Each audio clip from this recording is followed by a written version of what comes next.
People are calling for CU Boulder to stop doing business with a local airline that's been used by ICE to deport people.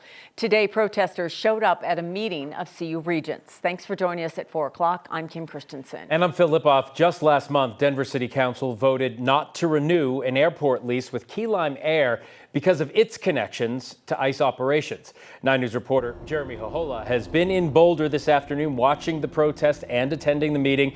Jeremy, now there are no official plans to cancel this contract, but that could change? Yeah, that could very well change. We'll see what happens. Here in Boulder, Key Lime Air is used to transport CU athletes all across the country. The airline is also used by ICE to deport people. Now, this airline has angered some people here in Boulder who are calling on the Regents to cancel the university's contract with the airline. This afternoon here in Boulder, we saw protesters with signs gather about an hour before the CU Regents meeting. They say the university should not be doing business with the company that is doing business with ICE. Key Lime Air has a current contract with CU Boulder to transport its basketball team across the country, and this contract began in 2023. It's set to go through the year 2028. Recently, Denver city leaders rejected a new lease agreement to expand Key Lime's ground space at DIA over its connection with ICE. People here in Boulder are calling for regents to follow the city of Denver's lead. One regent, Wanda James, who is also running for Congress as a Democrat, says she is exploring putting this contract up for a vote. Some of the protesters also took to the podium.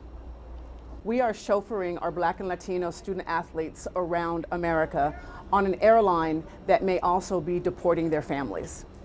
I can't imagine what that must feel like for our student athletes who are caught in the middle of this. It's a moral issue. So long as CU Boulder continues to contract with Key Lime, we are all complicit in the sins of ICE. Maybe it seems to you that it is an ethical policy of neutrality to be disinterested in the other business of your vendors. You need to understand that neutrality is not how it looks to the general public. Now, according to a statement from the University Systems Office, in most cases, the university does not require contracted companies like Key Lime Air to disclose who else they have as business partners. In the meantime, we've reached out to Key Lime Air through email and phone calls for a response to this issue.